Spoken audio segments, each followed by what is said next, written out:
Graças a Deus, irmãos. Amém. Mais uma vez aqui, agradeço a oportunidade da igreja, primeiramente ao Senhor, por estar aqui trazendo a sua mensagem, a sua palavra que é santa. Amém? Você é feliz em ver você aqui? Amém? Nossa irmã aqui, quando estava nos visitando aqui, já é o quê? É a quarta vez? Quarta vez. Deus abençoe. Feliz em ver você aqui, tá? Irmãos, sem muita demora, abram as nossas Bíblias no Evangelho de João, capítulo 6, por gentileza. A partir do versículo 37.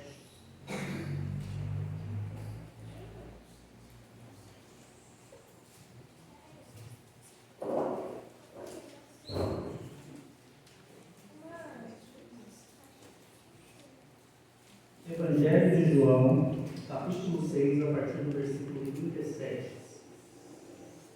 Lembrando que estamos dando continuidade a nossos sermões referentes à Tulipa. São 5 pontos do calvinismo. Já foi ministrado aqui a depravação total, a eleição incondicional do Senhor, a expiação limitada. E hoje nós estaremos falando sobre o tema que é a graça irresistível. Eu quero, irmãos, lembrar a vocês, o nosso irmão Roberto aqui deixou muito bem colocado, quando ele foi ministrar a primeira vez, de que o calvinismo se estende muito mais do que essa questão dos 5 pontos. Tá? Na verdade, isso é uma questão que nós chamamos na teologia de soteriologia. O que é isso? É o estudo de como Deus salva o homem, né? É o estudo sobre a salvação, de como ocorre a salvação segundo as Escrituras. Confesso aos irmãos que é um pouco difícil estar aqui para ministrar esses temas, porque eu conversei isso até com o Roberto, me escalou aí para apesar que eu também cheguei nele da ideia, terminamos os 5 solos, vamos fazer outro livro, pessoal, né? Assim, é porque é um tema que, na minha opinião, é mais fácil eu ensiná-lo, numa escola bíblica ou algo do tipo. Quando se trata de um sermão, você tem que trazer, além do ensino, você tem que trazer a aplicação, Então é um pouquinho diferente de apenas um estudo sobre o tema, E na hora que ele me mandou, primeiro na hora que eu fui ver o L, expiação limitada, pelo amor de Deus, não, quando eu fiquei no pastor, pegar esse muito difícil, mas com a graça de Deus nós podemos que Deus venha falar nos nossos corações através deste tema. E lembrando, irmãos, isso não nos separa das pessoas que pensam diferente a respeito desse tema. Ou seja, a tulipa, ela não é o fundamento para você ser salvo. Então nós já passamos por isso. Nós já passamos pelos 5 solos, então você entende que você é salvo pela graça de Cristo. Nós temos nossos irmãos que são arminianos, que têm outra visão teológica da soteriologia de Deus, mesmo assim eles são nossos irmãos em Cristo. Amém? Todos sabem disso, tá? Agora, irmãos, vamos ler o texto, vai ser do 37 ao 44. Todos encontraram? Amém. A palavra do Senhor diz assim: todo aquele que o Pai me dá, esse virá a mim, e o que vem a mim, de modo nenhum o lançarei fora. Porque eu desci do céu, não para fazer a minha própria vontade, e sim a vontade daquele que me enviou. E a vontade de quem me enviou é esta: que nenhum eu perda de todos os que me deu. Pelo contrário, eu ressuscitarei no último dia. 40. De fato, a vontade de meu Pai é que todo homem que vir o Filho e nele crer tenha a vida eterna, e eu o ressuscitarei no último dia. 41. Murmuravam, pois, dele os judeus, porque disseram: eu sou o pão que desceu do céu. E diziam: não é este Jesus, o filho de José? Acaso não conhecemos o pai e a mãe? Como, pois, agora diz: desci do céu? Respondeu-lhes Jesus: não murmureis entre vós. 44. Ninguém pode vir a mim se o Pai que me enviou não o trouxer, e eu o ressuscitarei no último dia. Amém? Até aqui.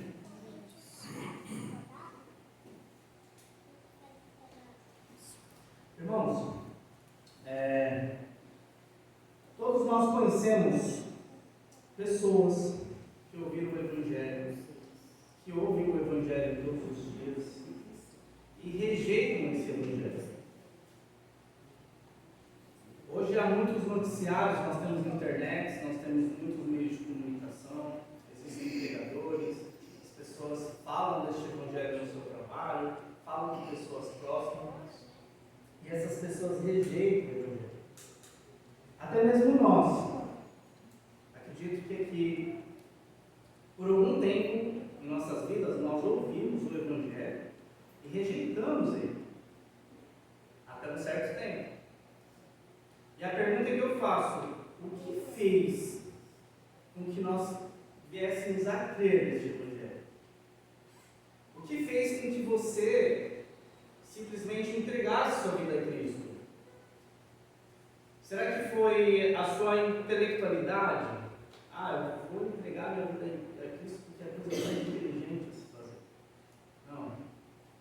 Será que foi uma busca espiritual, como um guru, um monge, que quer subir a montanha para poder ganhar luz ou algo do tipo?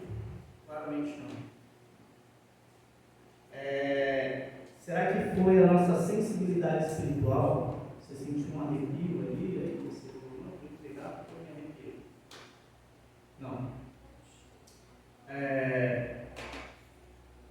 A questão, agora que nós vamos ler, através dessa passagem, a resposta bíblica é muito clara. Foi a graça de Deus que nos atraiu. Hoje nós vamos meditar no que chamamos de graça irresistível, como eu acabei de pontuar. E existem alguns espantalhos que precisam ser quebrados referente a essa teologia, tá? Então, até mesmo os nossos irmãos arminianos às vezes interpretam de forma errônea, né, alguns conceitos doutrinários nossos, né? Eu vou dar um exemplo aqui. Por exemplo, quando a gente fala que o ser humano não tem livre-arbítrio, logo as pessoas entendem que o ser humano é um robô, que simplesmente ele não tem poder de escolha, ele não consegue calçar um tênis, ele não consegue atravessar a rua, porque ele não tem essa escolha. Mas a verdade não é essa, ele possui livre agência. Você pode escolher esquerda ou direita, se você vai usar o sapato azul, se vai usar o sapato amarelo. A questão do livre-arbítrio, você nasceu em pecado, você não consegue escolher não pecar, você não consegue escolher parar de pecar 100%, você não consegue mudar essa mente, você não consegue mudar esse interior teu, que já foi manchado pelo pecado. Então não é bem como é colocado, entendeu? Então em todas essas doutrinas existem alguns espantalhos que são levantados, e até mesmo vocês que já estão na fé há um tempo têm essas dúvidas, né? Então o termo graça irresistível, ele dá a entender de que Deus te arrasta, te obrigando a vir a Ele, né? E na verdade não é bem assim que ocorre. Às vezes tem um espontâneo que é levantado que eles falam: então se a graça é irresistível, por que nós pregamos e pessoas rejeitam o Evangelho? Já que ela é irresistível. Nós não negamos que ela é resistível. As pessoas resistem à pregação do Evangelho. O que nós não negamos é que o eleito no Senhor, ele não consegue resistir a esse chamado.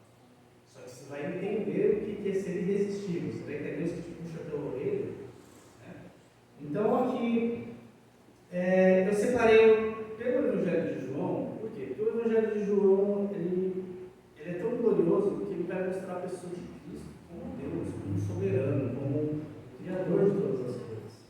Né?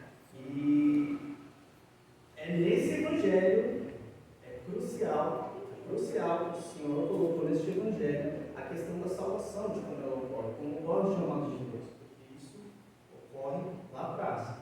Amém?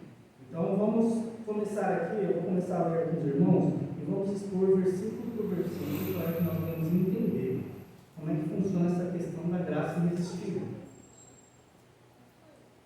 Voltemos ao versículo 37. Ele diz assim, ele começa: todo aquele que o Pai me dá, virá a mim, e o que vem a mim, de modo nenhum lançarei fora. Ou seja, pega esse termo aqui, todo aquele que o Pai me dá. Ou seja, aqui o versículo ele já mostra que a salvação, ela começa na vontade soberana de Deus. Ou seja, Jesus ele já está afirmando que alguns são dados a ele pelo Pai. Ou seja, essa entrega que o nosso Pai faz, ela não é posterior à fé, ela é anterior. Nós vimos, com a pregação da eleição incondicional, que o Pai, antes da fundação do mundo, ele decide resgatar um povo em amor eterno e os coloca na mão do Filho. Isso é maravilhoso. E quando nós entendemos que tudo foi feito para a glória de Deus, todo o cosmos, ele é cristocêntrico, tudo foi feito para Cristo, até mesmo nós. O Pai nos entrega de presente o Filho, para o Filho, para Ele. E vem a questão: por que alguns creem e outros não?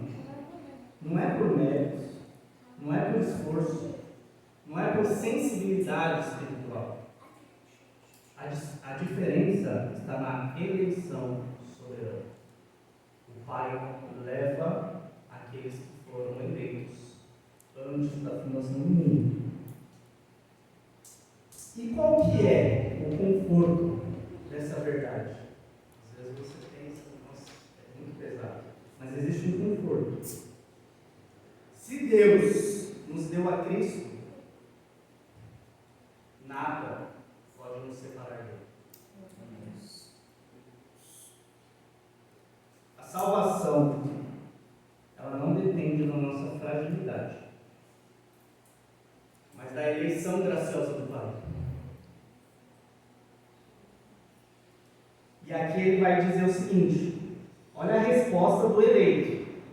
A resposta do eleito ela é inevitável, porque ele vai dizer assim: todo aquele que o Pai me dá, o que ele fala? Continua o versículo aí. Virá a mim. Essa é a resposta do eleito. Virá a mim. 17b. Aqui está o coração da graça irresistível. O chamado de Deus para o eleito. Só que, irmãos, nós temos dois tipos de chamados. O que chamamos de chamado externo e chamado interno. O que seria o chamado externo? É a pregação do Evangelho. Ou seja, eu estou aqui agora, ministrando a palavra de Deus, estou falando sobre o Evangelho para os irmãos que estão. Vocês em suas casas, com seus parentes, é a pregação do Evangelho de alguma forma. Só que existe outra coisa que ocorre. Nós, como seres humanos mortais, podemos levar o Evangelho apenas para Deus. Só consigo levar para a tua mente. Quem vai levar para o coração é o Espírito Santo. E aí aonde que entra o que chamamos de chamado interno, que é o chamado eficaz. Eu gosto de usar esse termo, é o mesmo que um teólogo chamado Sproul, ele usa, né? Ele fala que o termo graça irresistível ele não gosta muito,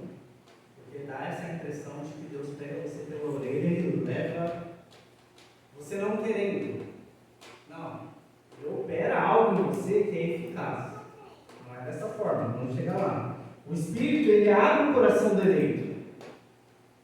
Alguém pode abrir em Atos 16? Atos 16, versículo 13. Por gentileza, irmão. Já estava fácil deixar marcado para mim.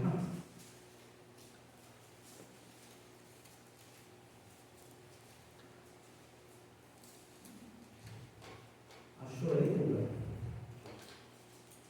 Você consegue ler para os nossos irmãos? Pode ler 16, 13. Fala sobre mídia. No dia de sábado saímos fora das portas, para a beira do rio, onde se costumava fazer oração. E assentando-nos, falamos às mulheres que ali se ajuntaram. E uma certa mulher chamada Lídia, vendedora de púrpura, da cidade de Tiatira, e que servia a Deus, nos ouvia. E o Senhor lhe abriu o coração para que estivesse atenta ao que Paulo dizia. E o Senhor lhe abriu o coração Para que estivesse atento ao que Paulo dizia. para que estivesse atento ao que Paulo dizia. Paulo estava fazendo um chamado externo, que é o que nós podemos fazer. O Espírito Santo fez um chamado interno. Ou seja, a graça, ela não força o pecador, ela transforma. Ela não empurra o pecador contra a sua vontade. Ela, na verdade, ela liberta a vontade escravizada e faz o pecador desejar a Cristo. Você não corre para Cristo porque você foi arrastado. Você sente o desejo de correr para Ele. Porque Ele opera uma regeneração no seu coração. É você que escolheu? Sim, você quis chegar a Cristo. Mas quem regenerou você primeiro foi Ele. Existe a sua vontade, nós não negamos isso, irmãos. Mas como nós já aprendemos, nós entendemos que nós estávamos mortos em nossos delitos e pecados, como diz Efésios. Não há quem busque Deus, como diz Romanos. O morto tem vontade própria, o morto se mexe, o morto vê, o morto escuta. Não. Assim como Cristo disse para Lázaro: Lázaro, saia. Quando se há vida, há movimento. E é irresistível. Ele recebe o chamado do Senhor, volta a viver e caminha em direção a Cristo. E é isso que acontece nos nossos corações. O pecador, ele corre para Jesus voluntariamente, porque seus olhos foram abertos, seu coração regenerado e seus afetos renovados. Quando Deus chama o pecador, necessariamente vem, não por imposição, mas porque finalmente ele enxerga a beleza de Cristo. Isso é maravilhoso. E eu creio que todos vocês aqui, não importa quem cresceu em berço do Evangelho ou não, teve um momento na sua vida que você olhou para Deus, olhou para si. Lembra desse dia? Que você não conseguiu se segurar e se jogou aos pés de Cristo. Vocês tiveram esse dia na vida de vocês. E mesmo que você tenha crescido em berço cristão, não me engane, você não cresceu com isso. Você pode ter crescido com um costume religioso, porque seu pai mandou você vir à igreja, você cumpriu todos os dogmas, fez tudo bonitinho, veio aos cultos, louvou o Senhor, pregou, ministrou, foi batizado. Mas teve um dia que você encontrou com o Cordeiro. Você entendeu a sua vida a Ele e Ele te regenerou. E aí mais adiante, olha que interessante. No 37, o Pai nos leva ao Filho. Ele nos regenera. Até para crer, irmãos, entenda uma coisa: a fé é um dom de Deus, é um fruto de Deus. Você não consegue crer sem antes ser regenerado. O Espírito Santo entra no teu coração, te regenera, você vê Cristo, passa a crer nele. Isso é maravilhoso. E aí, o que acontece logo em seguida? Continuaremos no versículo 37. Depois do esse virá a mim, o que ele fala? E o que vem a mim, de modo nenhum o lançarei fora.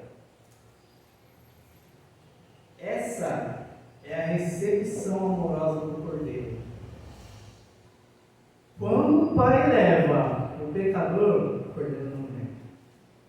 Ele recebe você amorosamente. Porque ele disse: quem vem a mim, de modo nenhum lançarei fora. A obra do Pai e a obra do Filho nunca se contradizem. Se o Pai deu alguém a Cristo, Cristo jamais o rejeitará. Fomos dados de presente ao Filho e somos co-herdeiros com Ele. Romanos 8,17 diz assim: se somos filhos, então somos herdeiros, herdeiros de Deus e co-herdeiros com Cristo, se de fato participamos dos seus sofrimentos, para que também participemos da sua glória. O Pai nos entregou ao Filho, porque é tudo para o Filho, é tudo para a glória do Filho. Nós somos, como o Roberto colocou na oração aqui, somos só participantes dessa história da redenção. Somos meros participantes, porque o foco é o Cordeiro. Só que o Pai nos entrega ao Filho, e o Filho ainda nos deixa ser co-herdeiro juntos com Ele. A glória que nos alcança. Só que não se engane, porque Ele também disse dos seus sofrimentos. Nós somos co-herdeiros com Ele no sofrimento, mas também na glória. Cristo recebe pecadores. Irmão, não importa quão distante tenha se encontrado, quão sujo seja o seu passado, quão profunda seja a sua queda no pecado, se você veio, é porque foi dado pelo Pai. E Cristo te abraça, meu irmão. A graça irresistível, ela produz fé verdadeira. E a fé verdadeira produz salvação na palavra.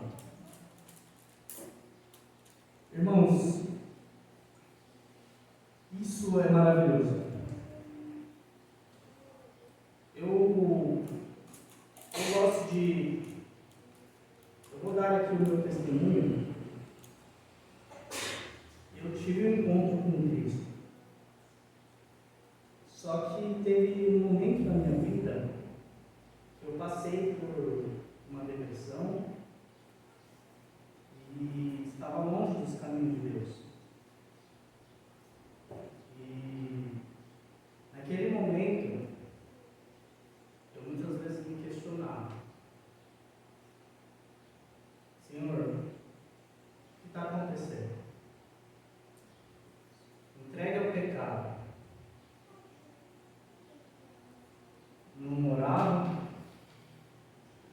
não lia mais as Escrituras, passei momentos difíceis, anos, chegando contra Deus, só que chegava até a falar com a boca para fora que Ele não existia.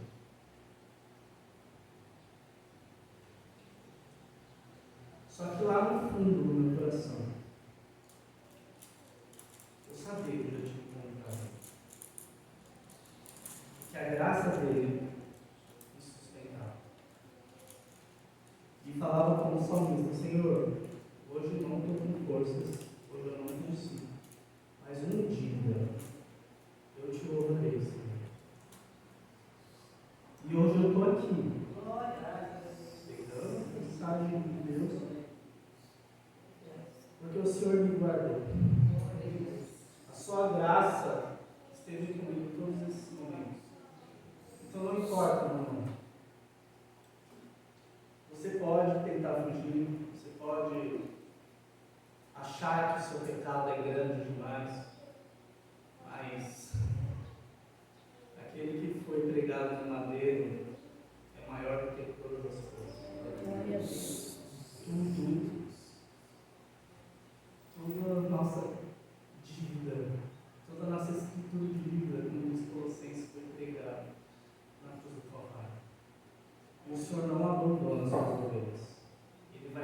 de você até o fim.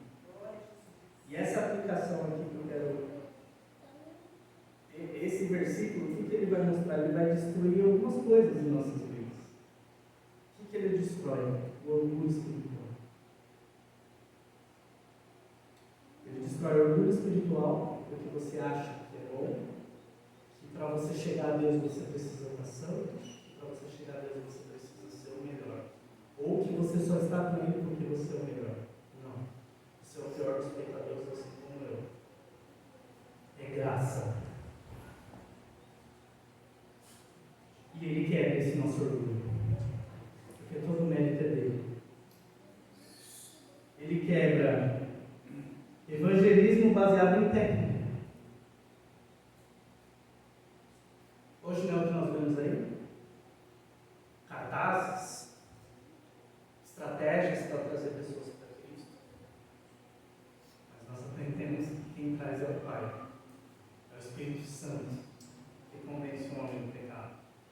Não há estratégia humana que faça com que eu traga. Eu posso até te trazer para a igreja, mas eu vou precisar de um meio mais carnal ainda para te manter. Agora, o que eu preciso fazer? Apenas pregue o Evangelho. Só o Evangelho. E deixe que Deus cuide do resto, irmão. Isso tira um peso. Outro peso que tira de nós a ansiedade sobre a salvação.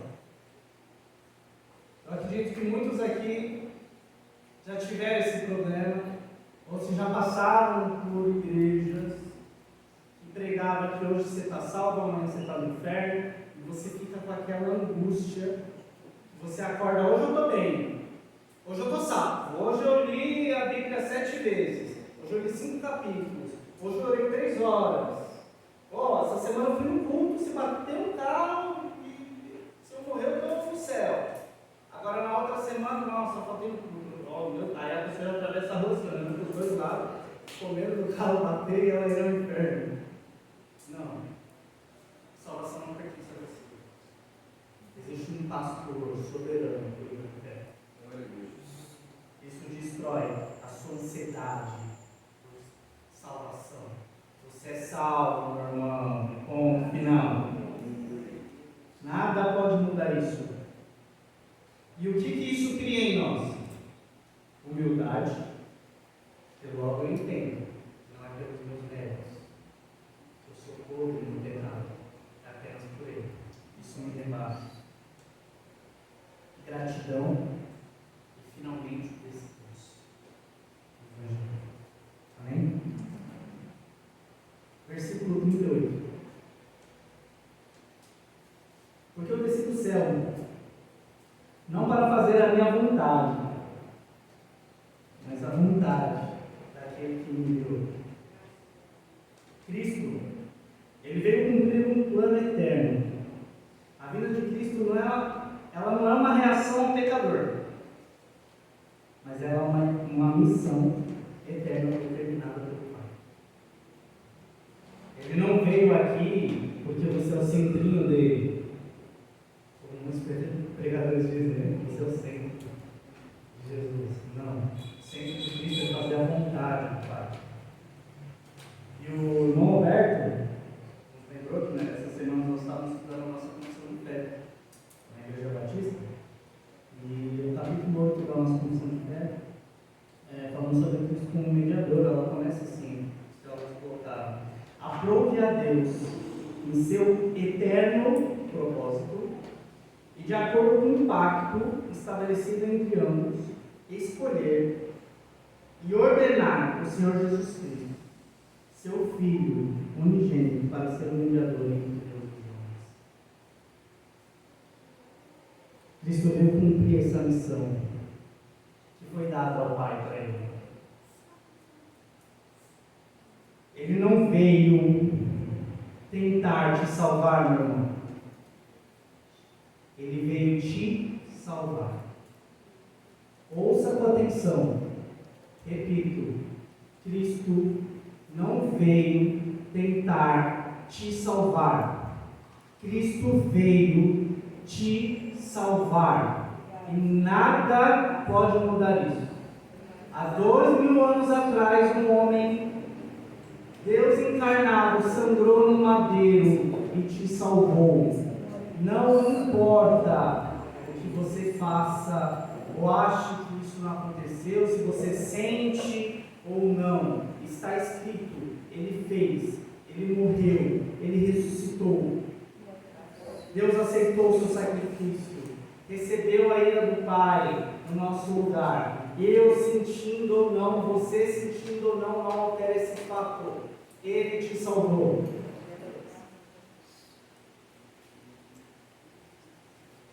Ou seja, se Cristo ele veio com uma missão definida, a nossa missão como cristãos aqui é a confiança e não a incerteza. Em muitos momentos nós temos essa incerteza na nossa cabeça. Ou seja, nossa missão é a confiança, né, nesse Deus, porque é só apenas confiar que a missão foi dada a Ele, não a você. Por isso que ele fala, irmãos, no mundo tereis aflições, mas tem de bom ânimo. Ele fala, você venceu o mundo? Não fala, porque eu venci o mundo. Você não tem capacidade de vencer.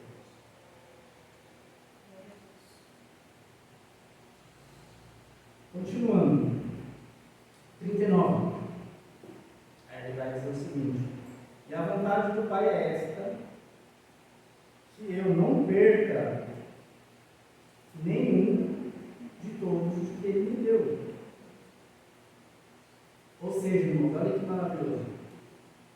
A eleição, ela não termina na entrega. Sabe quando você está? Eu estou pedindo para Deus preparar meu coração para este momento, para eu levar minha filha no altar. E você simplesmente entrega, vira as costas e vai embora, e agora, ó, se vira aí. Não. A eleição ela não termina na entrega. O pai dá, o filho recebe e o filho guarda. Ou seja, a nossa segurança, ela repousa na vontade do Pai e no poder do Filho. E aqui existe uma das coisas mais lindas, que é a Trindade agindo em unidade neste evento.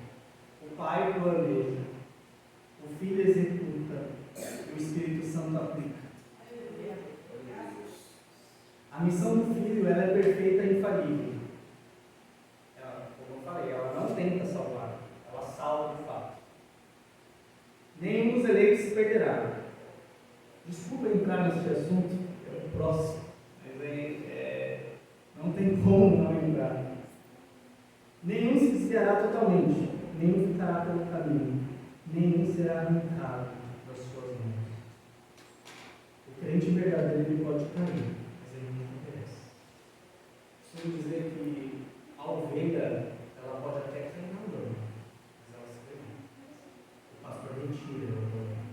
Quem fica na lama é o ovelha. A ovelha não. Isso significa que ela não possa cair. Versículo 40. Ele vai dizer assim: todo aquele que vê o Filho primeiro tem a vida eterna. Fé é fruto da visão espiritual. Ver e crer não nasce do homem, mas da revelação do Filho. Como eu falei, irmãos, nós estávamos mortos. E essa regeneração que o Espírito Santo faz no nosso coração, ele não muda simplesmente, irmãos, a nossa escolha. Quando nós nos encontramos verdadeiramente com Cristo, o Espírito Santo entra num lugar. Quando a Bíblia fala de coração, né, carnal, para os judeus é a essência do homem, a alma do homem. É um lugar que você não consegue chegar. É antes da sua vontade. Ele opera num lugar que nós não conhecemos. Transforma, regenera, dá vida, te ressuscita. Ele pega bem lá no íntimo aquele ponto que você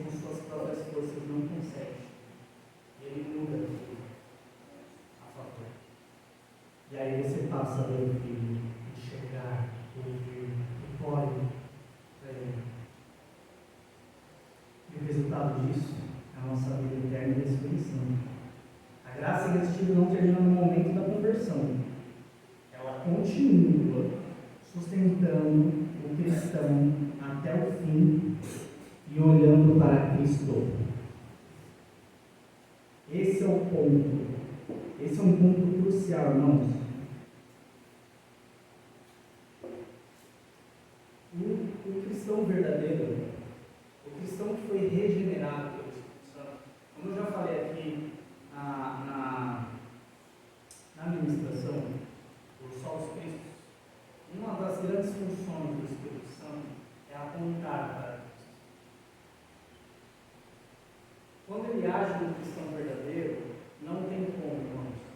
O cristão verdadeiro, ele é cristocêntrico. A vida dele toda, até o final dos tempos, ele aguarda um olho cristão. Ele pensa em Cristo todos os dias. Ele sonha com Cristo todos os dias. Ele lembra do Madeiro todos os dias. Ele entrega a sua vida ao Cordeiro todos os dias. Ele amanhece pensando no Cordeiro. Ele não amanhece pensando numa vida boa aqui na terra, se ele vai ter uma bolsa da luz do pão, se ele vai viajar, não.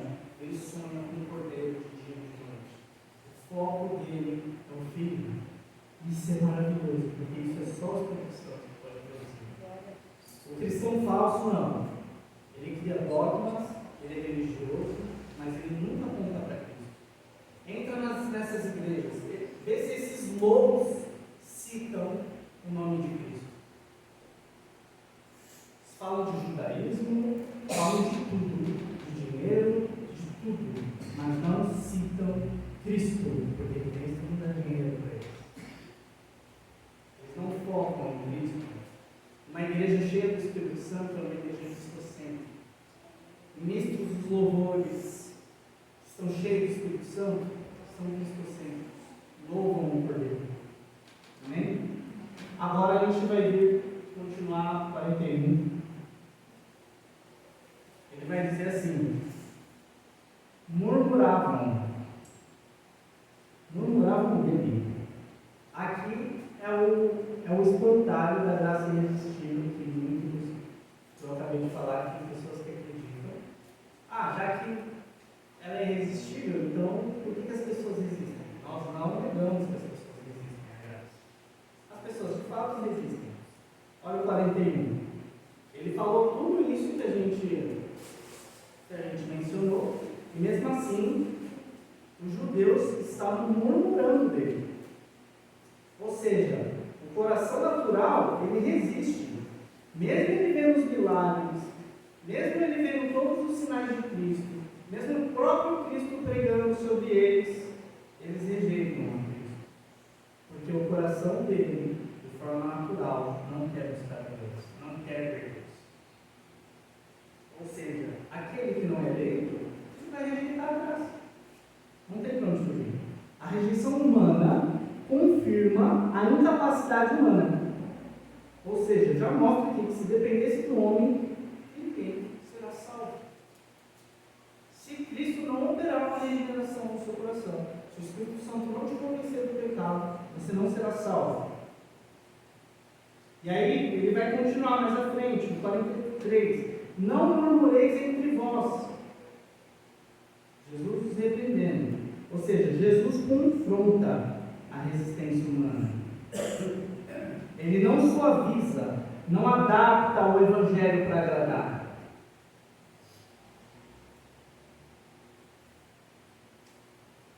O Evangelho deve ser pregado como Cristo pregou, não como a cultura hoje deseja. Mesmo aqueles rejeitando, Cristo não. Ele de forma alguma chegou, o judeu começou a murmurar e ele vinha e mudava suas palavras mais doces. Não, mas eu te amo, vem para mim, vem fazer um carinho na barbinha do papai. Não, Cristo não mudou sua mensagem. Nós não devemos adaptar as nossas mensagens de acordo com a cultura. Devemos pregar o Evangelho como ele é. O Evangelho de arrependimento. Amém? E o eleito não vai resistir a isso. 44, ninguém pode vir a mim, se o Pai que me enviou não me trouxer. É aqui que está o ponto central. Irmãos, deixa eu pegar aqui, esse termo trouxer, do grego, no original, ele se chama eukio, significa puxar, arrancar. Esse mesmo termo, ele aparece na Bíblia, esse termo grego em alguns outros versículos. Quando Paulo vai, deixa eu pegar aqui para os irmãos, só um minutinho.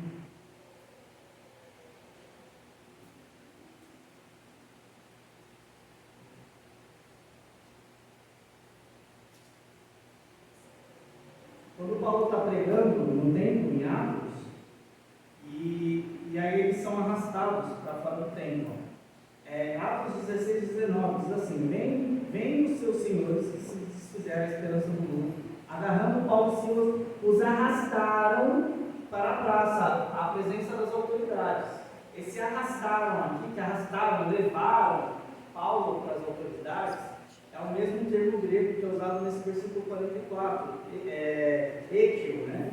Em Atos 21, 30, está escrito assim: agitou-se toda a cidade, havendo concorrência do povo, e agarrando a Paulo, arrastaram-no para fora do templo. E imediatamente foram fechadas as portas. Esse mesmo termo em grego também vem em João 21, 11.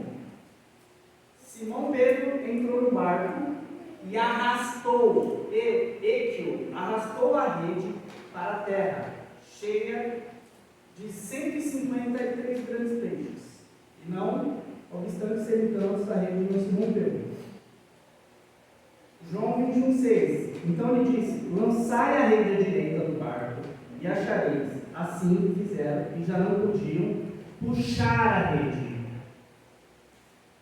Equil, puxar a rede. Tão grande era a quantidade de peixes. Aí a pergunta que eu faço para vocês: alguns teólogos acreditam que esse termo trouxer, que o Pai vai trouxer, ele remete à persuasão de Deus. Deus tenta te persuadir para você ir. Só que esse mesmo termo grego foi usado para Paulo. Eles chegaram para Paulo aqui e falaram: com licença, por favor, você pode se retirar do templo? Não, arrastaram Paulo. Na hora que você vai pescar, você chega para a rede e fala para a rede: rede, por favor, sobe, ou você puxa a rede. E é isso que o Pai faz, esse termo trouxer. Ou seja, a incapacidade espiritual, irmãos. Ninguém pode vir. Não é falta de oportunidade, é falta de capacidade. Ninguém pode vir. Pessoal, ninguém pode vir. Não é falta da oportunidade, sim capacidade. O homem não pode. Nós já aprendemos isso. Segundo, o Pai atrai. Quem Deus chama, vem. A atração é eficaz. Ela não é convite. É ação divina. Ela não é sugestão. É transformação. A salvação, algumas implicações doutrinárias. A salvação é a obra da Trindade. Pai escolhe, Deus recebe, o Espírito regenera. O Evangelho não depende do homem. O crente tem segurança eterna. A graça, ela é irresistível porque ela é eficaz, meu irmão. Porque Deus te transforma. E aqui, eu quero trazer, que é a questão que eu citei, são as nossas aplicações referente a isso. Aplicações práticas. Humildade. Nós fomos alcançados. Nós não somos autores da fé. Santidade. A mesma graça que chama é a graça que transforma. transforma. A adoração, a graça irresistível, ela gera louvor, não orgulho. Isso é um ponto, irmãos. Quando você é alcançado por essa graça, você entende qual é a sua função aqui no mundo. Você não vem aqui para assistir um teatro, como eu falei no filme. É uma ação da graça que ocorre no seu coração. E o seu louvor, você dá ao Senhor a resposta dessa graça. Ela traz descanso na soberania de Deus. A sua fé não é fruto da sua força, mas da graça irresistível do Pai. Portanto, irmãos, descanse, confie e celebre. Glória a Deus. Vocês são propriedade de Cristo. E nada pode nos separar do seu amor. Romanos 8 é um dos textos lindos que eu acho para essa cultura. Quando você se sentir mal e achar ou ter dúvidas, lembre-se desse texto. Romanos 8, 38. Paulo vai dizer assim: pois estou convencido de que nem a morte, nem a vida, nem anjos, nem demônios, nem o presente, nem o futuro, nem quaisquer poderes, nem a altura, nem a profundidade, nem qualquer outra coisa na criação será capaz de nos separar do amor de Deus que está em Cristo Jesus, nosso Senhor. E para você, irmão, que luta contra o pecado que é persistente na sua vida, eu tenho um recado para te dizer. A mesma graça que te atraiu um dia é a graça que te transforma diariamente. Tem poder para te transformar diariamente. Lembre-se, vocês não estão sozinhos na santificação.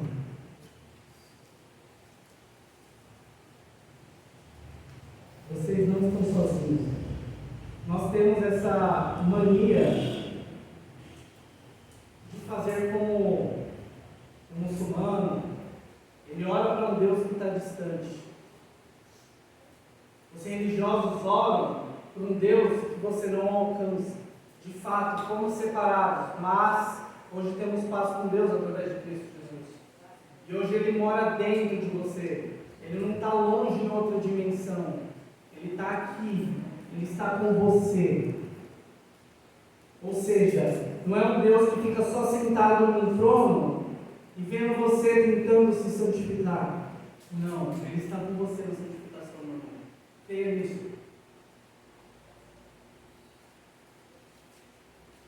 Ela traz uma aplicação interessante, um evangelismo confiante também. Para os irmãos aqui que têm familiares que não são convertidos, que não conhecem a Cristo, a salvação pertence ao Senhor. Pregue, ore, insista, mas descanse na soberania de Deus. A graça que alcançou você pode alcançar qualquer um. Nós não devemos desistir. Nós temos essa mania de achar. Às vezes nós olhamos uma pessoa e falamos: isso aí não tem jeito não. E você não prega a verdade. Eu vou entrar no assunto mais polêmico. Política. Há uma briga de esquerda, de direita. Uns odeiam Lula, uns odeiam Bolsonaro. Isso aí é tudo Alexandre de Moraes. Mas a mesma graça te alcançou. Pode alcançar o Lula, pode alcançar Alexandre de Moraes, pode alcançar o Bolsonaro, transformá-los em novas criaturas. É por isso que nós devemos não pregar para essas pessoas, ou não orar para que Deus venha salvá-las, porque se Deus me salvou, Ele é capaz de salvar qualquer um. Para você que se sente indigno estar com Cristo. Se você deseja vir, é sinal de que Deus já está te esperando. E lembre-se, Cristo jamais lançará fora aquele que tem. Se você deseja vir a Cristo, Ele não te lançará fora, irmão. E hoje, aqui, essa manhã, pode ser o dia da sua conversão. Às vezes você já passou anos de igreja, fez de tudo, já congregou em vários lugares, já foi pastor, já fez coisa à mão, fez o que você puder, tudo que você imagina. Mas talvez a salvação ainda nunca te alcançou. Talvez o Espírito Santo ainda não te deu um coração regenerado. E essa manhã, se entregue. Arrependa-se dos seus pecados e creia no Salvador. E a última aplicação para os irmãos. Agora aqui é uma aplicação para nós, como igreja de Cristo, como corpo, não de forma individual. A graça irresistível, ela destrói o orgulho espiritual da comunidade da igreja. Lembre-se, igreja, comunidades em Cristo, corpo em Cristo. Somos salvos pela graça, mantidos pela graça e consumados pela graça. Conclusão: esse texto de João 36, 37 ao 44 nos mostra que Deus escolheu o povo, entregou a Cristo. Cristo chama eficazmente, Cristo guarda e Cristo ressuscita. A salvação não nasce na vontade humana, mas na vontade perfeita de Deus. A doutrina da graça irresistível, ela não é fria, ela é calorosa, consoladora, profundamente cristocêntrica. Não tem nada mais cristocêntrico, porque ela nos mostra que Deus não só oferece a salvação, Ele salva de verdade. A obra de Cristo é eficaz. Não tem nada mais cristocêntrico que isso. Ele decidiu nos amar. Deus nos deu ao Filho, chamou-nos pelo Espírito, recebeu-nos com ternura e nos sustentará até a ressurreição.